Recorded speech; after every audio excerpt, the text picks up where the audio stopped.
ଉଠା ଜଳ ସେଚନ ବିଭାଜନ ପକ୍ଷରୁ ବିଭାଜନ ସ୍ତରୀୟ ପାଣି ପଞ୍ଚାୟତ ପକ୍ଷ 2026 ପାଳିତ। କରଞ୍ଜିଆ ରାନୀ ସତୀ ମନ୍ଦିର ଠାରେ କରଞ୍ଜିଆ ଉଠା ଜଳ ସେଚନ ବିଭାଜନ ପକ୍ଷରୁ ବିଭାଜନ ସ୍ତରୀୟ ପାଣି ପଞ୍ଚାୟତ ପକ୍ଷ 2026 ଆନୁଷ୍ଠାନିକ ଭାବେ ପାଳିତ ହୋଇଛି। ଉଠା ଜଳ ସେଚନ ବିଭାଗର କାର୍ଯ୍ୟନିର୍ବାହୀ ଇଞ୍ଜିନିୟର ବିକ୍ରମାଦିତ୍ୟ ପାଣିଗ୍ରାହୀଙ୍କ ସଭାପତିତ୍ୱରେ ଅନୁଷ୍ଠିତ ଏହି କାର୍ଯ୍ୟକ୍ରମକୁ ମୁଖ୍ୟ ଅତିଥି ଭାବେ କରଞ୍ଜିଆ ବିଧାୟକ ପଦ୍ମଚରଣ ହାଇବୁରୁ ଯୋଗ ଦେଇ ଉଦ୍ଘାଟନ କରିଥିଲେ। ଅନ୍ୟମାନଙ୍କ ମଧ୍ୟରେ କୃଷି ଗବେଷଣା କେନ୍ଦ୍ର ଯଶୀପୁରର ବୈଜ୍ଞାନିକ ଦେବାଶିଷ ଜୟପୁରିଆ, ଅତିରିକ୍ତ ଉପଜିଲ୍ଲାପାଳ ପ୍ରକାଶ କୁମାର ଦାସ, ସହକାରୀ ଉଦ୍ୟାନବିତ ସ୍ୱର୍ଣ୍ଣମୟୀ ସି, ବ୍ଲକ ପଶୁ ଚିକିତ୍ସକ ଡାକ୍ତର ଆଶିଷ କୁମାର ଦାସ, ସାଂସଦ ପ୍ରତିନିଧି ନିହାରିକା ଦାସ, ସାମ୍ବାଦିକ ଉମାଶଙ୍କର ଦାସ, କର୍ଣ୍ଣାଜୂର୍ଣ୍ଣ ସାହା ଅତିଥି ଭାବେ ଯୋଗ ଦେଇଥିଲେ। ବୈଜ୍ଞାନିକ ଶ୍ରୀ ଜୟପୁରିଆ ପାଣି ପଞ୍ଚାୟତର ଲକ୍ଷ୍ୟ ଆଭିମୁଖ୍ୟ ସମ୍ପର୍କରେ ପ୍ରକାଶ କରିଥିଲେ।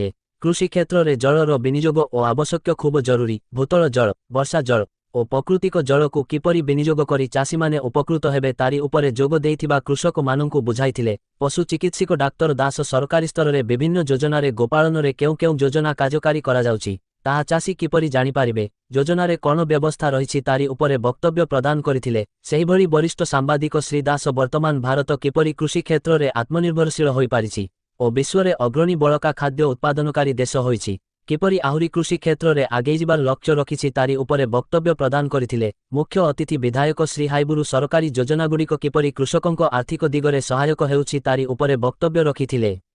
ମୟୂରଭଞ୍ଜ ଜିଲ୍ଲା କରଞ୍ଜିଆରୁ ଦିବ୍ୟେନ୍ଦୁ ଶେଖରଙ୍କ ରିପୋର୍ଟ।